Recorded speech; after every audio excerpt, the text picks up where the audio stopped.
There's an old story about the guy that originally sold Victoria's Secret for, I believe it was $7 million. And a couple of years later, they scaled it with private equity to be worth a couple $100 million. And he drove off of a bridge and killed himself because he felt like a failure. I'm the kind of guy that's like, $7 million? That sounds like a lot of money. That's $7 million more than I had. Who cares what they do with it?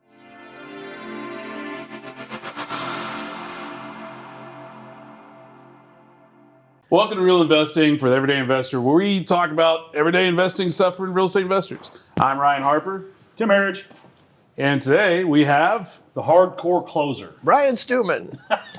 Look, I cold DM'd you off one of your Insta stories, and you were like, I'm looking to do more podcasts or something like that. Yeah. And you sent me a link to book a call, and I was like, oh, I don't do calls. I do it in person, and it worked out, so thank you for showing up. Barely. Like literally, I just landed from, I went and walked to the store last night, and I was not sure if I was going to make it back. I was in L.A., and I was like, man, maybe if I shit on the streets, they'll think I'm a local.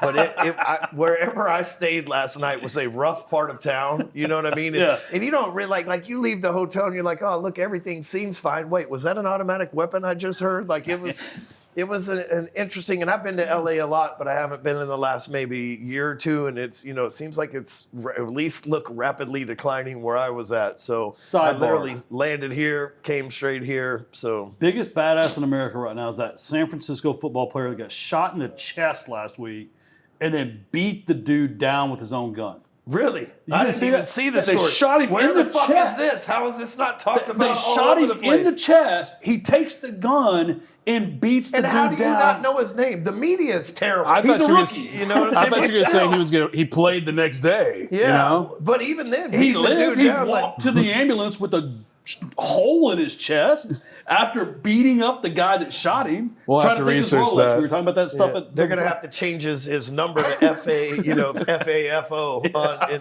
mean, I don't watch the news, but I mean, I feel like Andy Frisella, Patrick Bet-David, one of those guys would have mentioned this. You know what I mean? That's a great story. If Travis Kelce got shot, we would have heard about it. We'd all celebrate. Fuck that guy. You don't like Taylor Swift? I think he's pregnant. Oh, God. That's a great start. I want to ask you. It's going to be one of those episodes. It is. It's okay. So, Kent Clothier's a friend of mine, Brandon Brittingham. I spoke at one of your Apex investor groups with him. And I'll be honest, we live in the same town. I'd never effing heard of you. You never heard of me. But I love what you're doing at Apex. I just think it's cool as shit that you built a tribe that's like, well, FAFO, right? It's just kind of like you fit in or leave. It's your choice. What's up with that? Like, what are you doing? Well, Kent and Brandon are amazing people. And I like to say this, like there's a lot of people in our industry that you can't trust, but those two guys are they're two of the most salt of the earth, realistic. If they tell you they're going to do something, they're going to get it done kind of guys, man. There's not a lot of folks like that. Right. I've met a lot of people in this industry. There's not a lot of folks like them. They're really good dudes. I started Apex kind of by accident. I was in the finance business, in the real estate finance business, mortgage guy, whatever you want to call it. And I started doing small events to teach people how to get leads and help loan officers. And about 2018, I was like, man, and it's interesting we're having this conversation because I'm not sure. I'm like at kind of a point in my life where I got to figure some shit out, right?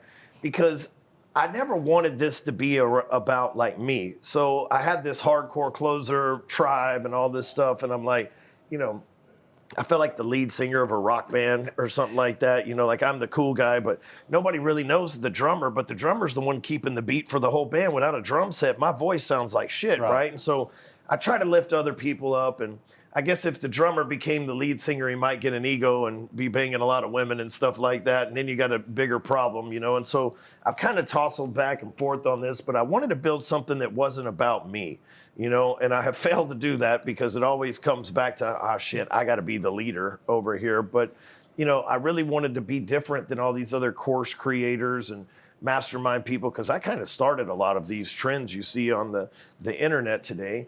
And so, that's what I try to do, something instead of Ryan Stewman's Inner Circle or something like that. I wanted to really build something that was about us. And we've done a good job of that, but it always seems to fall back on like Stewman, you're gonna have to be the lead singer. But even with that though, even if you are the lead singer, if it is all about you, you can't exit you, because Tim always we talk about exiting a lot here. You can't exit you. Even though Hardcore Closer, if they didn't know it was associated with you, it could be its own brand. But let's be honest, that is you. It would be incredibly hard to separate that branding from yourself. And I think by you creating a new brand, and yes, you're spearheading it, but eventually you can have the team lift up, and that's something you could exit if you wanted to. You know, I never thought I would have as much money and freedom or whatever, and I'm not trying to like brag or whatever, is that I do right now. That was never really my plan. My plan was I just wanted to help people and make a few bucks and kind of live a lifestyle of freedom or whatever the case may be. And there's been times where I'm like, oh shit, now I've got 10 jobs, so the freedom thing hasn't always been available for me. But in reality, my plan to exit this is to exit it and be like, y'all can just have it all. I see these guys that, are in my industry, and I just use Grant Cardone as an example. Got a tremendous amount of respect from the guy. The guy has done amazing. They're raising 9 figures at his events now for his real estate funds. He's revolutionized how all that happens and spearheaded a lot of this stuff. But for me, it's like, I don't need $6 billion, and that's what they say his assets under management and all that stuff is. And I don't need that. I feel like if I had, and I can't judge another man's pockets, but if I had $6 billion, maybe instead of going and buying 3 jets and 2 helicopters, maybe I would just give away some shit that helped me get where I'm at, back to the people, So my end goal is not to sell this to private equity or let somebody else run it. My end goal is for this to be like Think and Grow Rich. Napoleon Hill is dead, and everybody that gets started in entrepreneurship, his book is the foundation of that. And I just want to be like that, man. I don't need that much money. I'm on my way. I figure in the next 5 or 10 years, I'll have enough assets and money to where I can fuel the lifestyle that I need without having to charge people to become clients, not just give all this shit away for them. I'll set up we already have the trust set up, but it'll be a foundation where, if people want to donate to it, cool, whatever, to help keep the servers on and stuff like that. But ultimately, the young guys coming up, the young ladies coming up, the people that are, while everybody else is, give me $1,000, $2,000, $10,000, they're like, Stewman just left all this shit out here for free to really help us out. Once he got his, he came back and gave it to the rest of us, which I've never seen done in this industry. Well, I saw that same day I hit you up. I think I saw you've got a company called Phone Sites. It's like templated websites, or I'm probably saying it wrong. Yeah, you're right. And I saw it, and you said something like, it was so funny because I've bought businesses. I think you even put on there like, I'll sell phone sites for $1 million. Hit me up. Yep. And I was just like, oh my God, there's an asking price associated with a successful business, which is just so rare, right? Most people like, do your own valuation. And I actually told my partners about it. I'm like, hey, guys, you've got your templated sites. He's got this thing.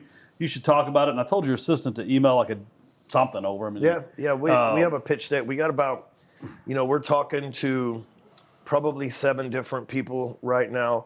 And, I didn't create that thing to create a business. And I look up and I'm like, fuck, now I got employees and I've got overhead with this shit. I just needed software. But I don't even know anything about it, but he put that on there, and you were talking about not being altruistic, but kind of like not really in this to make billions or whatever. Yeah.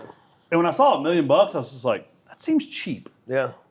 It's which is just a couple times revenue for it. And it's set it, forget it, it cash flows to me, but I think somebody like we're talking to High Level, for example, they're friends of mine and they've shown some interest in it. We've had a couple conversations with them, and they're going to be able to take that thing further than I can take it, and I'm not going to tell you on camera what it cost me to build it, but it was way less than $1 million, and I've made $4.5 million from owning it, right, which is $4.5 more million than I expected to make from it. So I'm like, listen, I need to make this thing reasonably priced to where somebody can come in enough to where they respect it, but also enough to where someone can come in with tech skills. I'm not a tech guy. I'm not a tech company. I'm not a tech founder. I'm a sales guy. Right. And I've been able to take it to 17,000, people that have bought it over time. and, reoccurring money. And like I said, make over $4 million from it. Somebody else can take that and run with it and do a lot better if that's their skill set. It's not my skill set. Well, to your point there, it's like, you've been very successful, it being kind of like, I don't want to say it's kind of like half-ass just put half together. Yeah, It's okay. Thank you. Yeah. But like, if that was somebody's sole focus, maybe that should have been $20 million. Fucking A, it would. That's the sole point. And you know what? There's an old story about the guy that originally sold Victoria's Secret for, I believe it was $7 million. And a couple of years later, they scaled it with private equity to be worth a couple $100 million. And he drove off of a bridge and killed himself because he felt like a failure. I'm the kind of guy that's like, $7 million? That sounds like a lot of money. That's $7 million more than I fucking had. Who cares what they do with it, Right. And really, to put myself in that guy that drove off the bridge and killed himself. And look, I read this on the internet. I don't know if it's true or not, so don't kill me in the comments. But to me, I would have just been proud that something I built got to be that big. You know what I mean? Like, hey, I made a few dollars from it.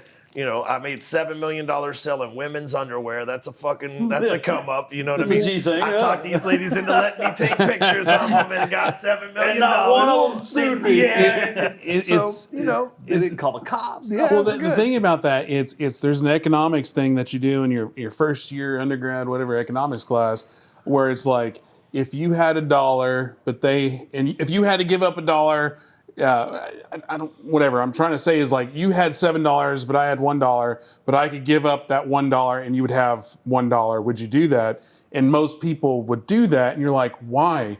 You had $1. Who cares what he had? Yeah. But the human psychology of what is Ryan doing? What is Tim doing? Versus like, why are you looking at their yard? Look at your yard. Well, I think, and it's an economics thing. And it's just people are stupid. To a lot of our audience, what happens is they get into real estate chasing financial freedom. They get into real estate chasing, man, if I could just make a couple $100,000 a year. They get into real estate thinking, man, if I could leave my family a couple $1 million worth of houses, how awesome. I never had that. And within a year, they're trying to make do 25 deals a month, and they're pissing away millions a year in revenue because they're trying to build someone else's dream or execute to someone else's skill set, right? Yeah. Or impress someone else. Ugh.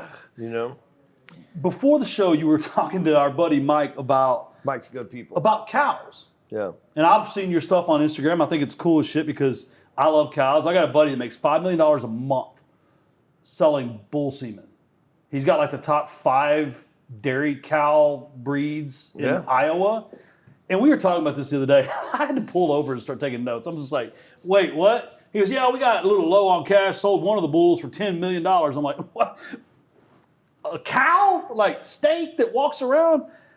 But I think it's cool. You said something like, man, if I just buy this much more acreage and this many more cows, I'll be making like $1.5 million a year or something like that. What is that focus? Like as an entrepreneur, as an investor, as a guy that's like been into the different real estate games and all that and the big seminars, what is it that attracted you to that lifestyle?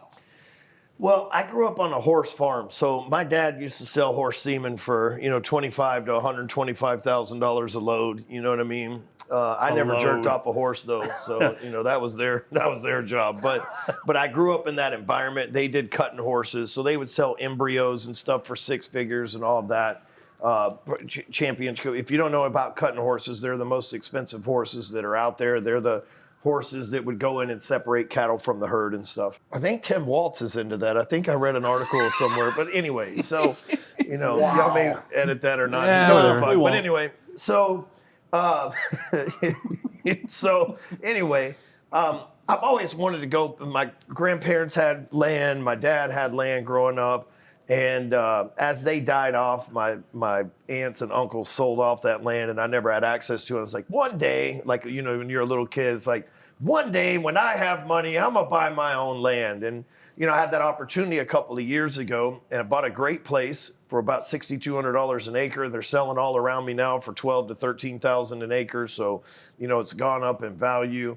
I don't know if I could emotionally part ways with it because me and my kids have had such great memories there. But, I wanted to just get into that life. And ironically, I discovered some stuff on how to piece together to cash flow these pieces of land, just like houses. With a house, you got to a tenant, I need my yard mowed, the washer and dryer broke, the refrigerator's out, the AC ain't working. It's like, do you not have a phone? The fucking number's right there next to the thermostat. Call them and have them come out and fix it, And I had a lady one time, ceiling's leaking, and she just puts a bucket in there for 3 months and collects the water in the house, in the kitchen, and then the whole thing breaks, cost me like $30,000. She said, well, I kept meaning to call you. I just got busy for anyway. You know what I mean? So I'm like, man, I don't really like dealing with tenants. Amen.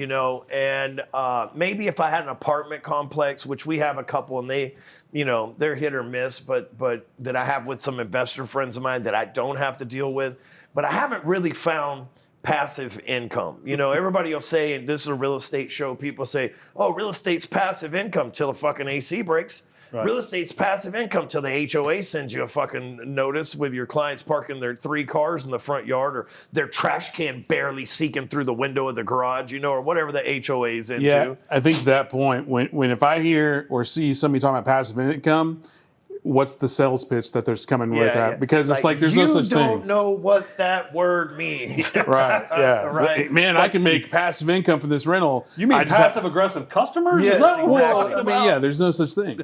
Well, and you've got, you could, let's say you go buy a piece of property and it cash flows all year long. You make $300, $400, $500 a month.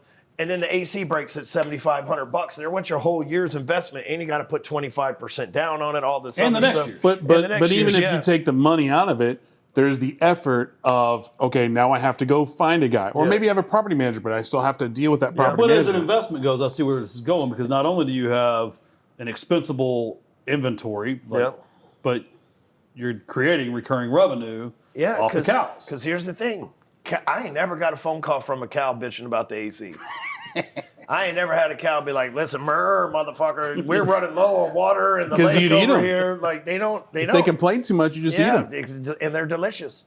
And so, what I did was, it's like, okay, so these cows, couple of things, like, and a lot of people don't think this way, but me and the entrepreneur in me is like, okay, my grandfather and father, they did okay in the ranching business with horses, and they were kind of innovative, but they ain't nothing like me, man. I'm in the big city and get to meet all these people like you guys and get feedback and stuff. So I'm like, okay, I'm gonna go out to this piece of property, and I don't hunt birds, so I'm gonna get out 4 or 5 leases to people who want to hunt waterfowl. We got ducks and, we got all sorts of birds, dove, ducks. So I'll go out there, a couple grand a year per person. They get a few hunts a year, and now they can go out there and kill some ducks and geese and shit on my land, right? I'll let a couple deer hunters, maybe a couple guys that hunt elk, come out on my land and pay for a lease. And here's the cool thing about that. I'm not guaranteeing they're going to shoot a deer. You know what I'm saying? Like, your marksman skills are not a part of that lease, right? You just have the opportunity.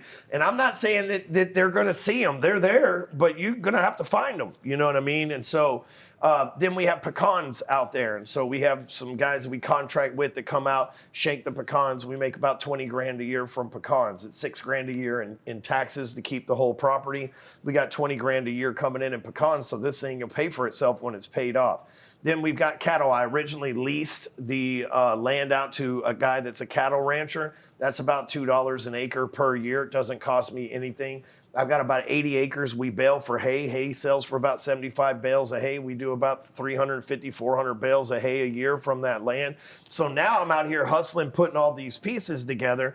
And like, all those gross numbers I'm giving you aren't my net profit from it, because I got to pay. I'm not baling the hay, so I got to pay somebody to do it. I'm not picking pecans. I got to pay somebody Cost of to do goods it. sold. But nobody's complaining. I don't have any emergency water pipes busted. If the place floods, the cows just go to higher ground. You know what I mean? Like, we had tornadoes earlier this year, and the place flooded. And because there was so much water from the tornadoes dumped into those lakes in a short period of time that the place flooded. I didn't get a single call from a cow. Hey, man, you don't get this water out of here. Or a hunter, or anything. or a hay baler. So none of those are problematic, and they're all super respectful people. A hunter, a guy that's baling your hay, they're all respectful people. You're providing entertainment for the hunters. Yep. You're providing a job for the hay balers and the pecan shuckers. But what I was going to bring up is, you talk about that emotional connection. Now, all those numbers, that the gross numbers, net numbers, whatever you were using, those are all very respectable. But compared to what your day job is a fraction. But you got really excited talking Yeah, about that's my that. passion. Right. You know? So it's interesting to see how, even though you can make a good living only doing that, you're way more into that, even though this thing over here probably dwarfs that in terms of revenue. Yeah, we do in a week what the whole ranch does in a month, or in a year, I mean. But like, I can build it to that. I see, just like I built this business, I can build that business. You know what I mean? And I see the path there. And the crazy thing about the cows, for example, is, you know, there's places catching, I don't know if you guys know this, but there's like slaughterhouses catching on fire left and right around here. It's like California wildfires. Like, somebody is trying to fuck up our food supply. Oh, yeah. And you don't know this maybe in the general public because the media is not reporting on it, but me being in the business, I know. And a pound of beef is up 600% versus just 4 years ago. So you think, damn, my groceries are expensive. This is why. There's the supply and demand, and they keep killing off the supply because maybe they want us to eat cricket burgers. I don't know. We can put our tinfoil hats on and speculate, you know what I'm saying? But something's up because a lot of these chicken houses have had bird flu and they've had to kill them off. A lot of the slaughterhouses, like big major slaughterhouses, have caught fire. Like I think 5 of them in the last year. I have a guy that's got about 500,000, that number's right, 500,000 cattle. And he's like, hey, do you know somewhere who can process about 1,000 cows a day? And I called around to some of the bigger operations, and they're like, dude, we don't even have the ability to do that anymore. You know what I mean? Yeah. So because they're processing so much food right now because there's so many people here. So it's kind of crazy. So it's one of those things that, you know, something could change. You know, but for right now, like there is a massive shortage of supply of beef, and nobody's really talking about it. The FDA is making it harder to build slaughterhouses too. Well, if I went to the PBR earlier this year with some friends of mine, they're like TV celebrities, and they were recording their show there, and we went with them, and I noticed all the bull riders were Brazilian. And I'm like, man, you know, like, man, maybe 5 Americans and the rest of them were Brazilian. And I thought, man, that's fucking crazy. Well, I started doing more research. We've got huge contracts with Brazil. And they're now the #1 exporter of beef in the world. And so these Brazilians are raising these cows with, you know, probably a hell of a lot less regulation than us guys got on us and the slaughterhouses have on us here. And they're bringing it in saying it's USDA or USAA prime beef and shit like that, but that's because it was packed here. They send the raw animal here and it was packed here or whatever the case. So, you know, they're always coming up with these little caveats. It's like it's made in America, but really it's made in China, shipped here in America. We put the label on it or whatever the case may be. The cow took 5 steps here, so therefore it's exactly. an American cow. So, you know, the cow, the whole carcass of the cow arrived here in a refrigerated unit, so we can say that it was actually, you know, made in America, which means processed in America or whatever the case may be. But Brazil's now the #1, you know, exporter of beef. And I'm like, well, that makes sense why all these PBR guys are Brazilian, because they're down there actually doing the work. You know what I mean? Of course they're riding bulls. That's the fuck they got to do down there. I hunt on 6,000 acres about three hours west of here. And I was talking to the old man. That's a respectable ranch. Oh, my God. It's been in their family since like the 1880s. And he's got 6,000. His cousin next door has 6,000. Cousin across the street has 6,000. Like it's an old 24,000 acre ranch. Yeah. And I'm talking to Mr. Strickland, and he was like, we're talking about deer hunting. He goes, boy, I ain't never sat in a deer blind. We used to just sit next to the tree and shoot whatever we saw. Yep. And he's like, I know every square inch of this mile. I've ridden it on horseback. I was like, really? He's like, yeah. We would round up the cows and we'd go through 3 horses a day. And we'd do our 6,000 acres, then their 6,000 acres. It was a 4-week. I'm just like, son, listen. It's like Yellowstone, but like it was the Wild West, you know? So like, you're right though, but if you're not doing that every day, you just don't have the skill set. Yep. You know, that's a big ass operation. It takes a lot to run something like that too. You know, people think, oh man, you know, I'd love to have 24,000 acres. So you got to take care of it. Yeah. So you got to go find where your cows are. You know. Well, my wife was telling me the other day to buy a ranch and stop leasing. I said, I got enough jobs. I don't need to take care of something. You know, I bought this because I wanted to do it as a business, and it's not profitable versus what I pay for it yet. It will be at some point in the future, but for something like you have a lease, it's good because you show up, the shit's already done, you've got a place to stay, they've got the deer feeder stocked for you. You know, it's a turnkey operation, and it's a hell of a lot cheaper. I show up and fish. Yeah. And shoot. Yep. And leave. Yep. So I was going to ask, I reached out to Brittingham the other day, and I was like, hey, B, I saw that Stewman was also leasing some space in his office. And I was like, we're in this little Regis suite, and we've gone from a one-person company in January to 20-something today and on our way to 50 or 60. And you sent me the address. I was like, man, that's I live out in Rockwall, so I hate coming downtown. Yeah, that's a drive. But I got people in Saginaw and North Dallas. I was like, man, that's like right in the middle. And B was like, hey, talk to him because he's got a finance thing going and there could be synergy there. So obviously we'll have that conversation some other time, but talk about your finance. I don't even know what it is. He just, Brandon told me you have a finance thing. Yep. So what is it? I've been in finance for right at 20 years now. And, I did mortgages originally. And then about a year ago, I started loaning business owners money. And, business funding capital is expensive right now. I mean, if you got perfect credit with the SBA, you're talking 12 to 15% right now. I mean, that's just the way that it's rolling. And private money's wanting even more than that. And, we do quite a bit of that. People are still in I thought interest rates were 3%. Yeah, that's fucking 2 years ago. Be careful who you vote for. And the reality is I realized one of the biggest pieces missing is a lot of folks don't have financing for their clients. Let's say that you sell a marketing program and you're like, okay, it's $5,000 a month. And you as the business owner, now you're collecting $5,000 a month, not $60,000 for the year up front.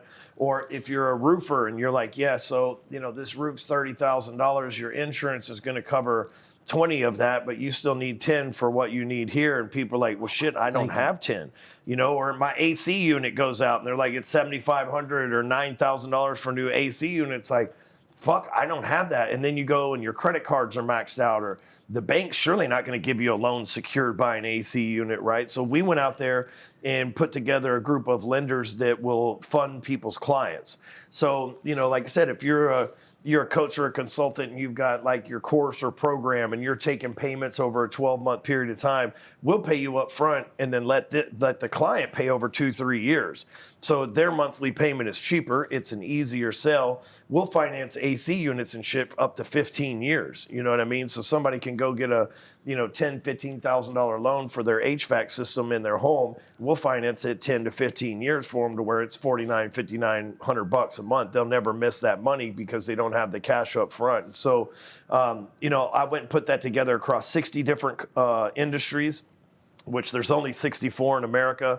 So there's very few that we can't do. And so, that was the big deal that, running a business association, 99% of the people are like, the biggest objection you get is, I don't got the money. I can't afford it. I don't have the money right now. Need XYZ circumstance or deal to happen in order for me to buy from you. It's like, well, shit, if we offered financing to the companies is fine, but if we offered to finance their clients, and the way that we did it was a little bit different than just the client showing up to get financed to join a marketing program or a mastermind or a roof or whatever that thing is.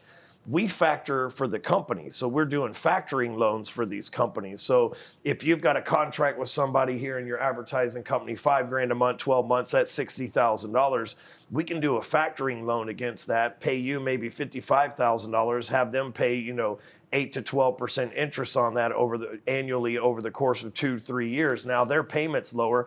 And if you guys, in this example, if you guys do a good job as a marketing company, that $60,000 within 12 months, they're going to be able to pay that cash because you've actually allowed them to scale up and deal with that. So, we went out and set this up. It wasn't easy. It took a lot of convincing, a lot of handshaking, and a lot of explaining how this stuff works. But we've been doing that for about 6 months now. We've probably got 60 or 70 people utilizing us. And it's great for me because it's, again, passive income. It is once I get it set up, I've got to sell you into letting me finance your clients. Right. You've got to sell the clients into, letting me finance them and all that stuff. But ultimately, here within probably 2 or 3 years, I'll have my book of business, built it up. Now it's passive income because I set you up directly with the lender. So it's not like you're calling me going, hey, I got another guy that needs a loan here. Like I set you up correctly with the lender. I get a little piece for my niece in between, you know what I mean? And it goes into my bank account. What's the recourse on something like that? Because it's typically, if there's not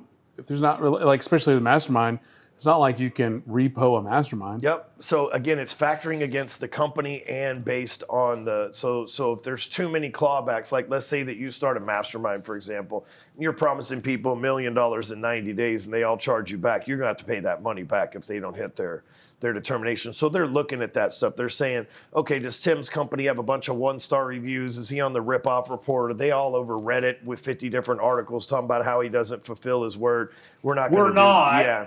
Yeah, no, yeah, of course.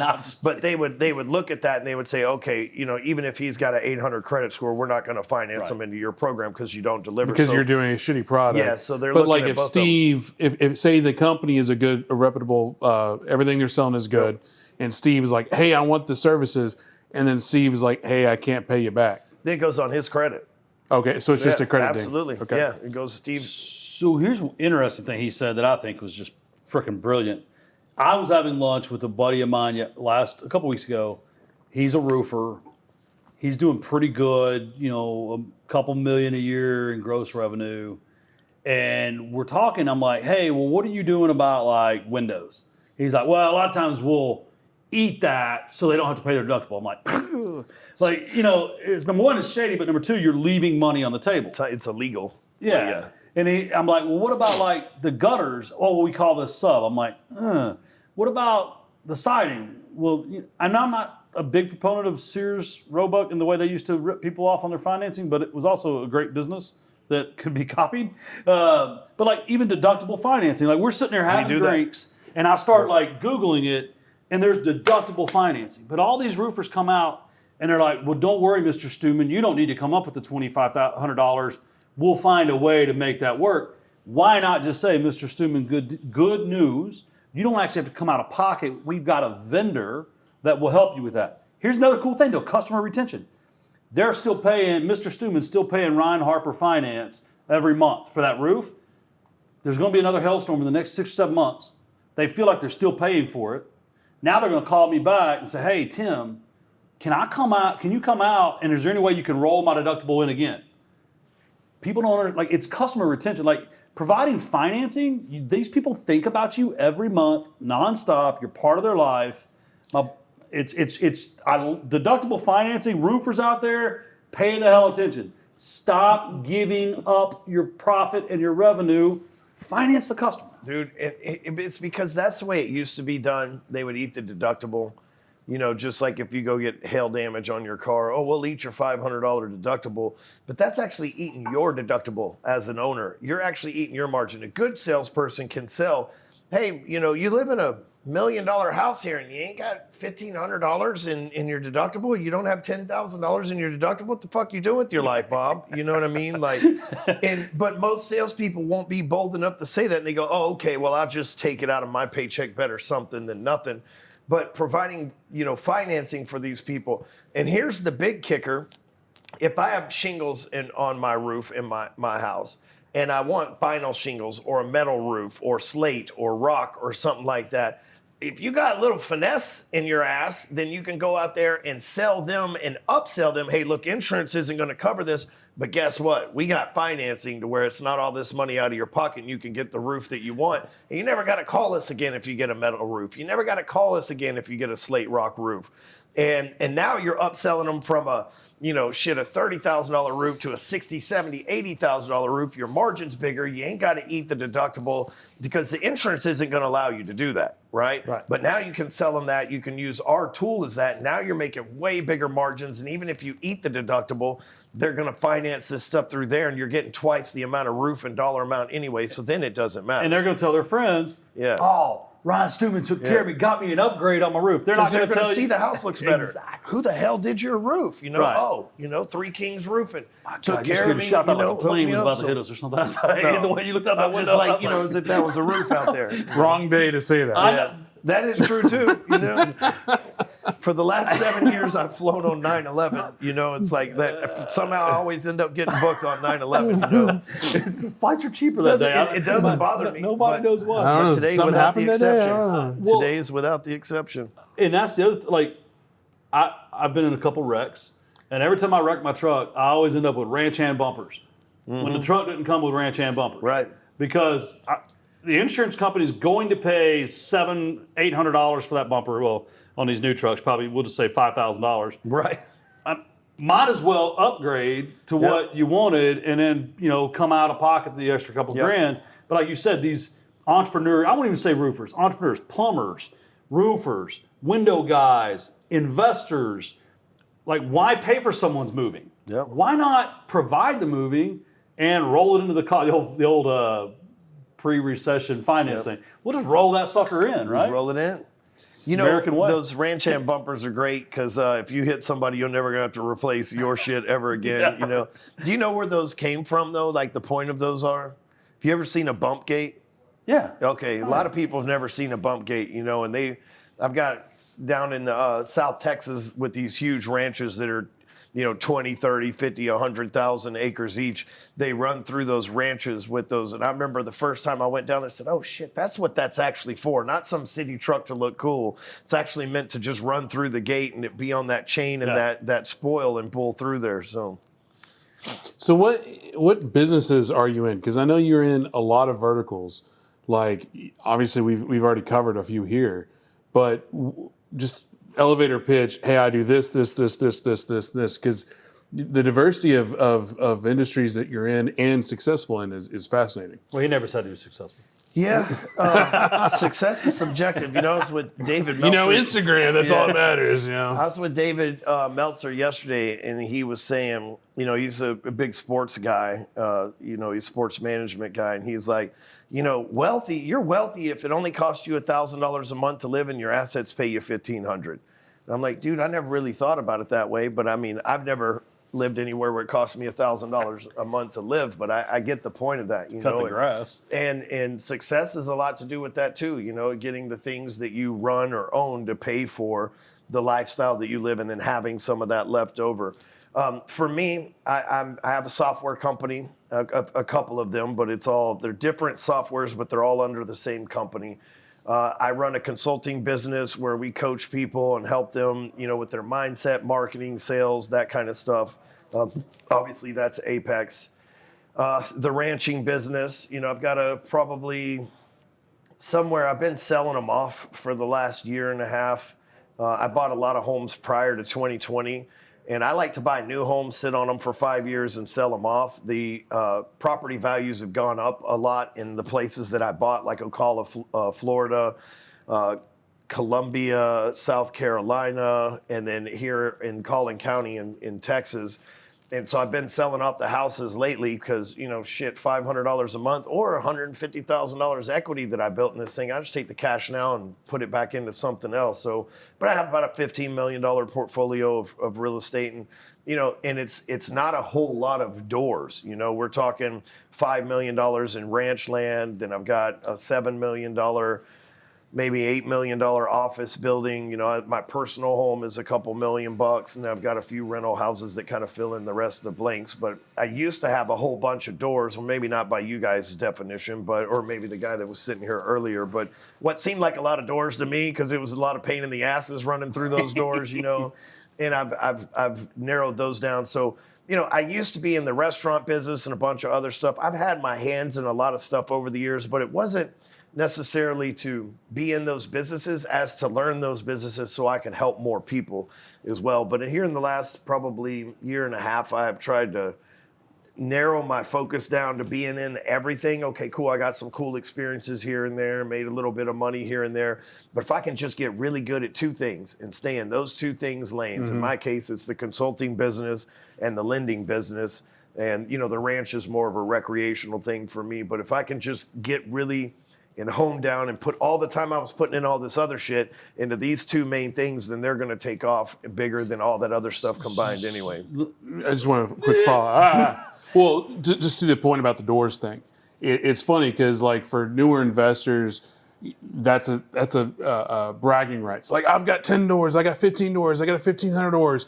And then as you've gotten longer and longer in the business, nobody cares about the doors. They care about the dollar amount. Yeah. But when you're I don't want to say younger, but more earlier in your career, it's like, how many do you have? Yep. And then if you're like, well, I've got a $10 billion portfolio with 2 doors. Yeah. I would be more impressed with that, Yep. I think, or not more, but same thing. Anyway. Look, I mean, when I got started, I thought my goal was to have 40 free and clear houses when I turned 40. Right. Like, to me, that was just, because back then houses were worth $150,000. Like, I'll be worth $5 million. I'll make $10,000 a month. I'll be great. And obviously things change, right? And I think one of the things you just said that so many investors and entrepreneurs have to understand is addition by subtraction is such an amazing power that I think only comes from hindsight. I mean, at first you think, if I add more, I'll make more, have more, be more happy. And then you I'm 46. Are you? 45. You kind of hit this late 30s, early 40s time frame where you look at how busy you are and all the shit you're doing, and you're like, I'm fucking tired and I'm getting old. Right? Well, yeah, but it's the Warren Buffett approach of go deep, not wide, right? Yep. And so I'm with you. I'm telling my wife all the time, like, babe, look, we bought that house for $40,000. It's worth $400,000. Let's sell it and put the money in my debt fund over here and make, whatever percent. And then I'll build this big lending company and we'll sell the thing and we won't have any headaches and we'll be good. And so the power of what you just said was, yeah, you're great at making money, and yeah, you're great at coming up with ideas, but oftentimes, way too often, it's better to just go singular focus, or maybe one or two, and go you need really a couple deep. things in case the main thing takes a shit, because, I mean, the government could come in with the stroke of a check and change anything. We've seen that. So you always need a couple of things, 1 to 3 things that you're really good at, you know what I mean, that are really in different industries, in my opinion, right? So like if real estate goes to shit, then you've got, the trades business that you own, or if the stock market goes to shit, you've got the real estate business you own. You need something that's complementary to each other. For me, it's, if the seminar business goes to shit, software's there, or whatever the case may be. You need something that's complementary to that. But, you should never just rely on one single source of income, because as we've seen,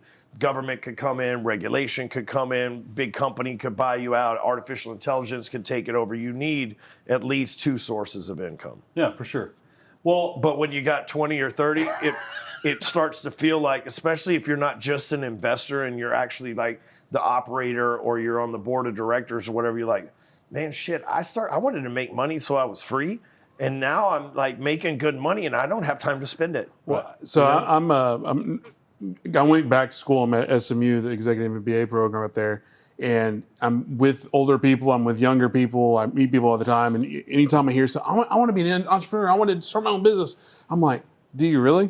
Like, what are you doing here? Like, you're at SMU, you can get a really good high-paying job. Like, if that's not in your soul, don't do it. That's my opinion. After, being in this world for, 15, 20 years, whatever it is, but just like, cause even I'm 4.5 years into my company, and it's like, it's a daily battle. Yeah, of course. And if you're not ready for that Anybody who battle, says it is, it's full of shit. Right. But you got these, like, I don't want to say academics, but people that have never experienced that. It's just like, you just want to be like, do you really want to do this? People say hope is not a strategy. Yeah. And I think oftentimes people think if they can just, if they can make another figure, go from 5 to 6 or 6 to 7 or 7 to 8 or 8 to 9 or 9 to 10, that all the problems just magically go away.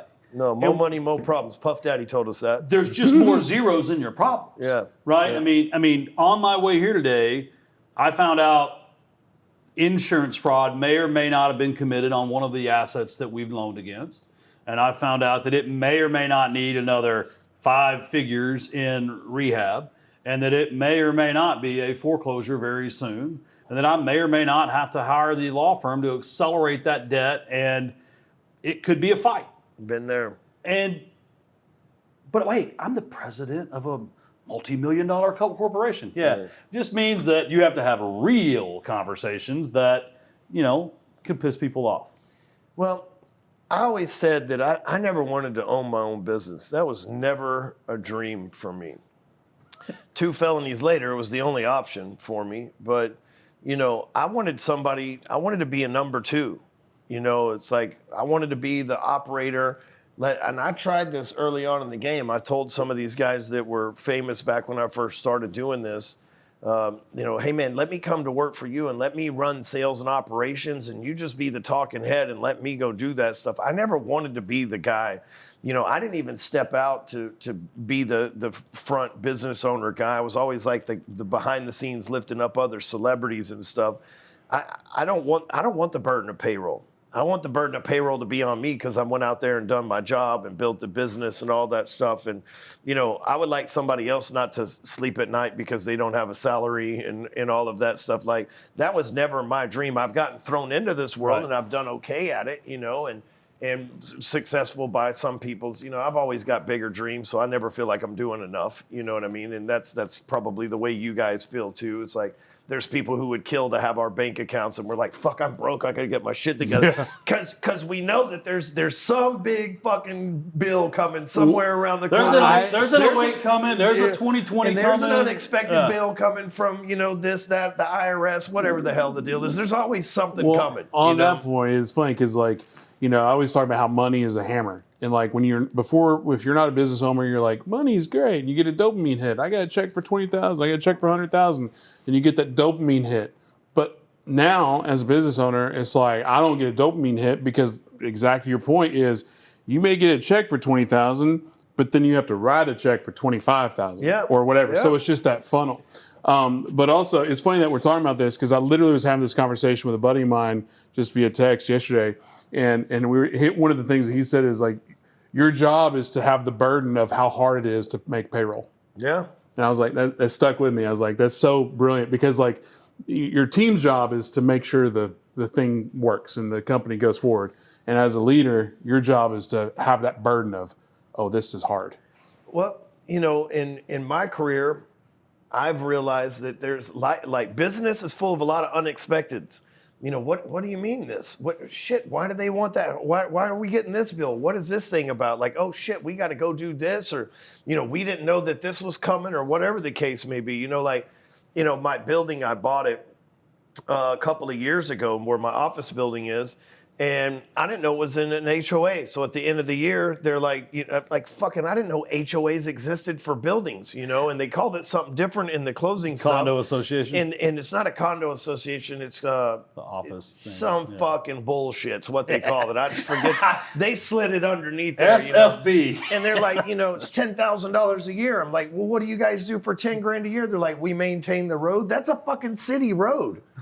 You know what I mean? But like, that's a $10,000 bill I wasn't expecting, and I buy this piece of property and, spend $5 million or so on the property plus the cost of rehabbing and furniture and everything else.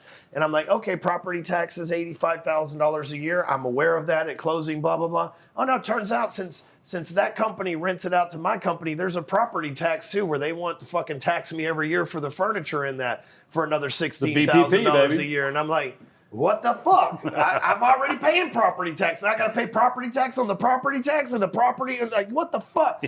And so, people don't realize these things happen. And like you said, here's the reality. You get a check for 20 grand. The government's got their hand out for 7 of it. And then you still owe 25 grand to whatever's coming down the road, Yeah.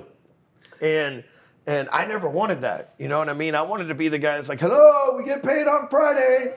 And I did my job like I'm supposed to. I was really good at it. And I just want to collect my check on Friday. But that wasn't. Yeah, when you're an entrepreneur, payrolls, getting paid is a net negative event. Yeah. Like by the time because I still pay myself a W-2 out of my companies, but it hits my bank account and there's less money than was taken out of that bank account. Oh yeah, because I'm the same way. So let's say I pay myself, we'll just use round numbers, 10 grand a month. Well, it's actually $13,000 a month because I got to pay payroll taxes on that. And then by the time I get it, it's like $6,500 because I got to pay income taxes on that where's shit. That delta? Like, where the fuck did the rest of it go? Well, they took out 13 and I got 6. What the fuck kind of bullshit is this? Multiply that by a 50-person company. Yeah. And now you're like, wait a second, I paid you MFers, $500,000 last month. But oh, wait, no, Tim, you only got 300. Yeah. But Tim, Ryan, y'all got to pay your equal share. Yeah, we are. On that note, I have never met anyone who isn't. You know what I mean? Like on some level or another, I haven't met anybody who isn't paying their equal share. Right. No, I assume maybe have. whoever owns these buildings around here may not pay their equal share, but they're paying it somewhere. Right. They're still paying it in property tax. They may not pay it in income tax, but they're paying it in property tax, and then they're paying it somewhere, right? I don't know anybody. I've never met anybody, and I know a lot of super successful people. It's like, no, man, I don't pay taxes at all. I've never met that. There's some skin somewhere. Yeah. Since Ternus sponsors this, and I'm involved with Ternus, I will not say who doesn't pay their fair share, but they're out there. Yeah. Everybody associated with this podcast or your company or my company or your company, we all pay our fair share. We're paying. I feel like I pay more than my fair share. I That's feel the like point. I pay an unfair share. Yeah. You know? Well, that going So to instead of talking about the debate last night, Oh, yeah, I missed that. Was it any good? I didn't see it. it was awful. Yeah. That's From every angle. kind of why I figured. We're actually out of time. If you have another point, you can make another point. no point. But he's here, nice enough to be here on his anniversary. Oh shit. And he won't have another one if we don't get rid of him. Well, bye. In my ass, I just get lost in the sauce and sit here and talk to you guys for the next 3 hours and be like, wait, we got to wind this down. Hambright looks like he's getting a little impatient and anxious over there too. So, man, I really appreciate you coming in. I've known of you from Kent and Brandon for a while. It's good to meet you in person. I'm going to talk to you about phone sites. And then also, like, I think your event place, office building thing sounds super interesting. So I look forward to getting to know you better and connecting. absolutely, man. Appreciate you guys having me on. You got a cool place here.